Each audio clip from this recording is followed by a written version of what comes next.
स्वप्न। ठीक है, इस चैप्टर के अंदर यह बताया गया है कि छोटा सा बालक है वो किस प्रकार अपने सपने को पूरा करता है। जैसा वो सपना देखता है उसी सपने को वह अपनी कड़ी मेहनत और लगन से उसको पूरा करता है। तो आइए ये चैप्टर हम पढ़ते हैं। ठीक है, किसी सेठ के यहाँ एक लड़का नौकरी करता था। जो भी बालक का स्वप्न जो बताया गया है, तो ये बालक जो इसी के बारे में बता रहे हैं कि भाई वह जो लड़का है एक सेठ के यहाँ नौकरी करता था। एक रात्रि स्वप्न में वह चिल्ला उठा। एक रात उसने सपना देखा और उसने सपने में चिल्लाया, अहो मेरा भाग्य, अहो मेरा भाग्य।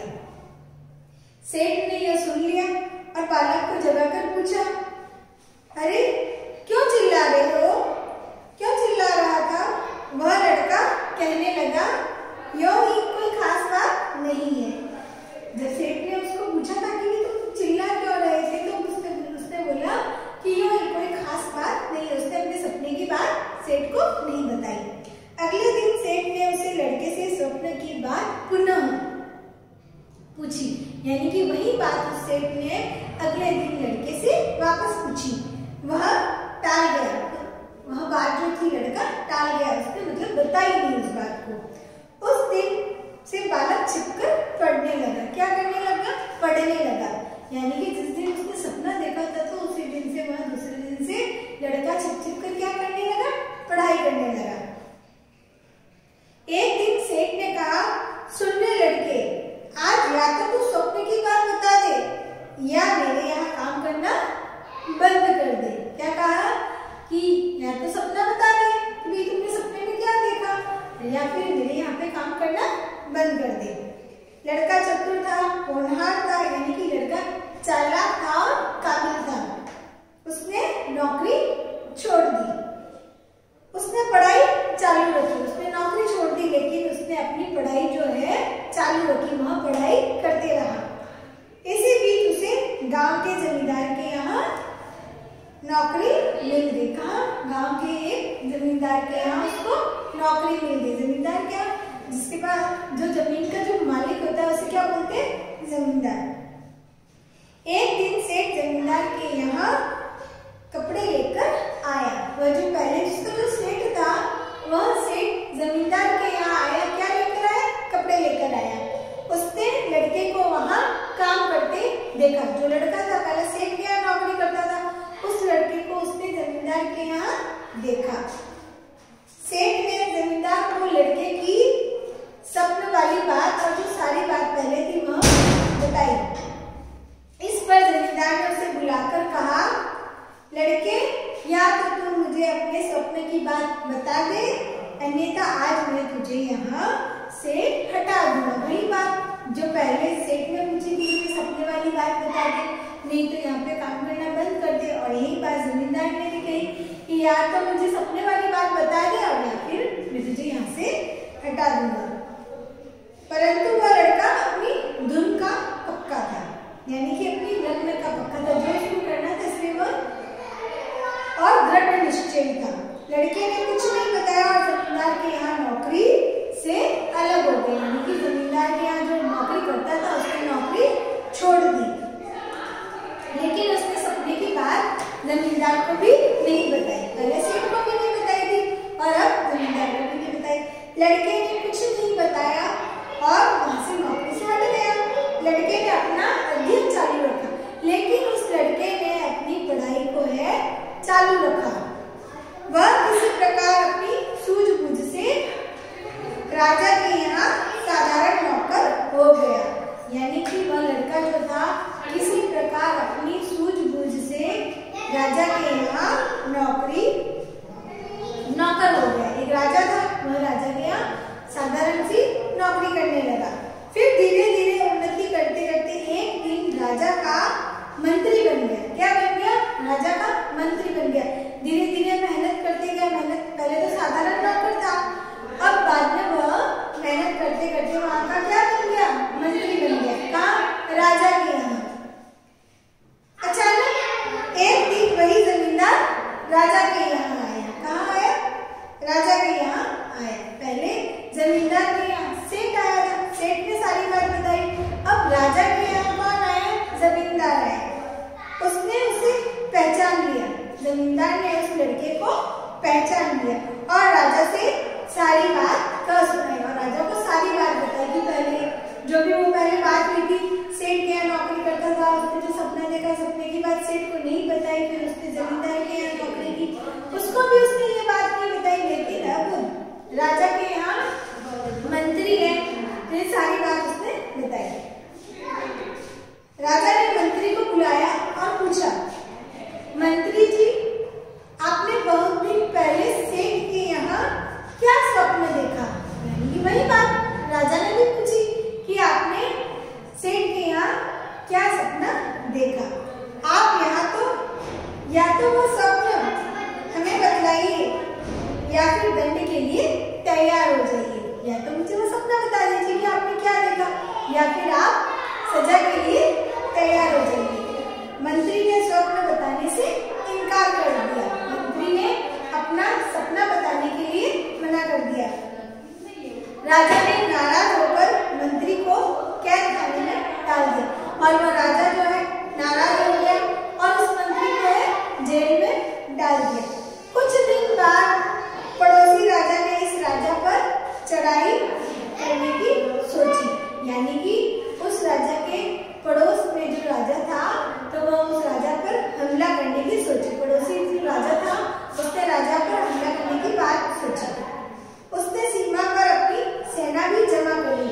जो बॉर्डर जो होता है ना, क्या बोलते हैं, सीमा, सीमा पर जो अपनी सेना को जमा कर ली। उसने इस राजा तथा मंत्रियों की चतुराई जानने के लिए 2 घोड़ियां भेजी। क्या भेजी? 2 घोड़ियां। क्यों? क्योंकि वह राजा और राजा के मंत्रियों की क्या चतुराई जानना चाहता था, इसलिए उसने 2 घोड़ियां भेजी और पूछवाया कि इनमें से कौन सी माँ है और कौन सी बेटी है। क्या पूछा? 2 घोड़ियां भेजकर यह पूछा कि इन दोनों घोड़ियों में से कौन सी माँ है और कौन सी बेटी।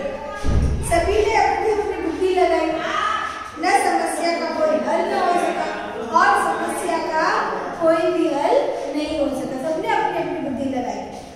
राजा का नौकर, राजा का एक नौकर था और जो मंत्री जो था वो तो जेल में था, कैद खाने में था। तो राजा का एक नौकर जो है नित्य भोजन देने के लिए उस मंत्री के पास जाया करता था। कौन? राजा का एक नौकर किसके पास जाता था? मंत्री के पास जाता था। क्यों? नित्य भोजन देने के लिए, यानी कि रोजाना भोजन देने के लिए। उसने सारी बात जो है उस मंत्री को बताई, जो कि जेल खाने में बंद था। राजा की परेशानी सुनकर मंत्री कहने लगा, राजा की परेशानी सुनी और मंत्री कहने लगा, यह कौन कठिन बात है? यह कौन सी बात कठिन है? सिंपल सी बात है, दोनों को नदी में नहलाने के लिए ले जाओ। जो पहले आगे नदी में घुसे वही माँ है और जो पीछे चले वह बेटी है। यानी कि जो आगे चले वह माँ है, जो घोड़ी आगे चलेगी वह है माँ और जो घोड़ी पीछे चलेगी वह है बेटी। इसके बाद उसी प्रकार 2-3 प्रश्न राजा ने भेजे। मंत्री ने सबको हल कर दिए। पड़ोसी राजा ने यह सोचकर कि इसे हराना कठिन है, अपनी सारी सेनाएं जो है हटा दी। पड़ोसी राजा ने थी जो हमला करने की सोची थी, बॉर्डर पे जो सेना डाली थी, अपनी सीमा पर जो अपनी सेनाएं रखी थी, तो उन सबको हटा दिया। क्योंकि जो भी प्रश्न उसने राजा से पूछवाए थे, जो मंत्री जो था उसने सारे प्रश्न आसानी से हल कर दिए। अपने संदेश भिजवाया कि जिस व्यक्ति ने मेरे प्रश्नों का हल किया है उससे हम अपनी कन्या का विवाह करवाना चाहते हैं। और साथ में सेना हटाने के साथ में उसने यह भी संदेश भिजवाया कि भाई जो मंत्री ने जिस किसी व्यक्ति ने मेरे सारे प्रश्नों को हल किया है, हम उसका विवाह अपनी बेटी के साथ करवाना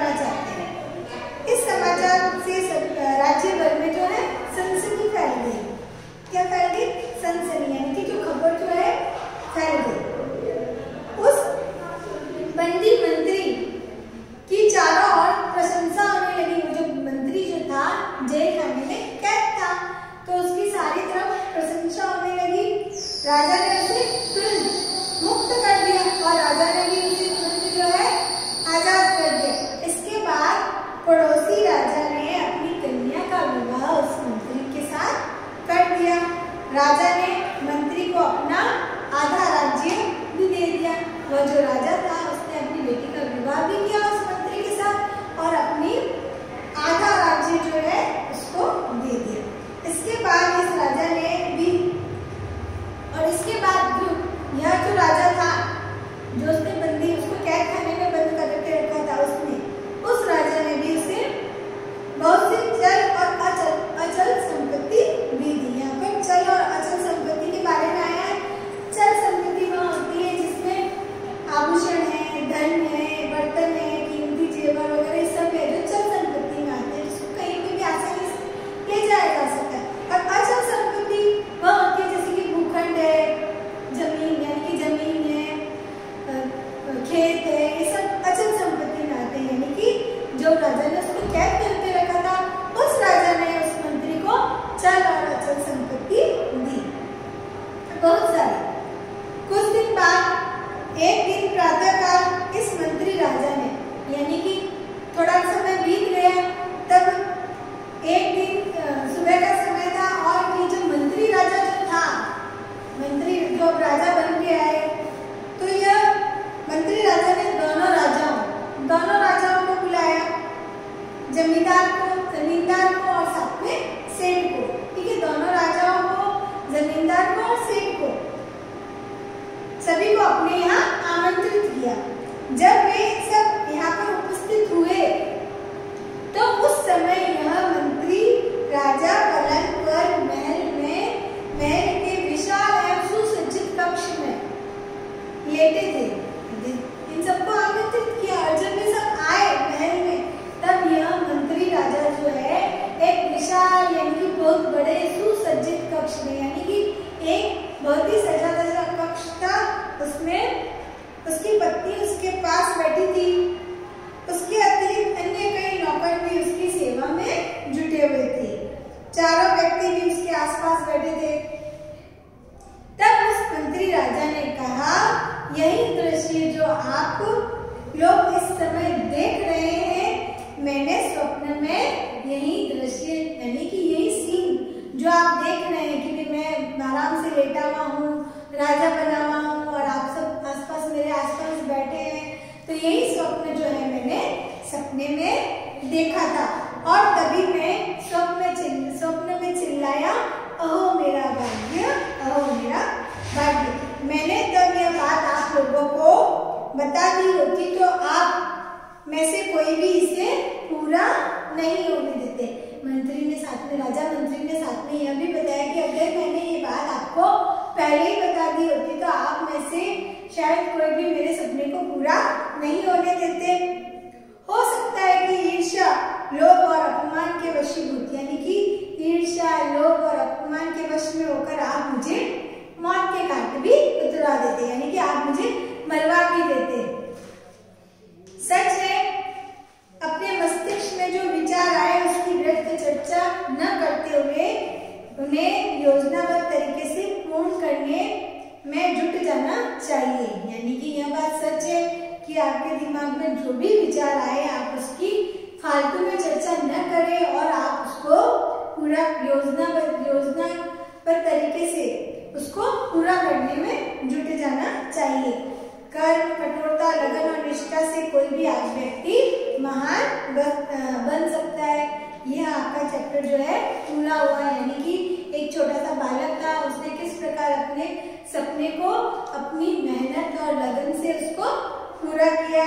इस कहानी के माध्यम से आपको यही शिक्षा मिलती है कि कड़ी मेहनत, आत्मविश्वास और दृढ़ निश्चय से अपने लक्ष्य को प्राप्त किया जा सकता है। ठीक है, ये चैप्टर आपके इतना ही है और आपको इसके शब्दार्थ कॉपी में भी करने हैं और ये चैप्टर भी आपको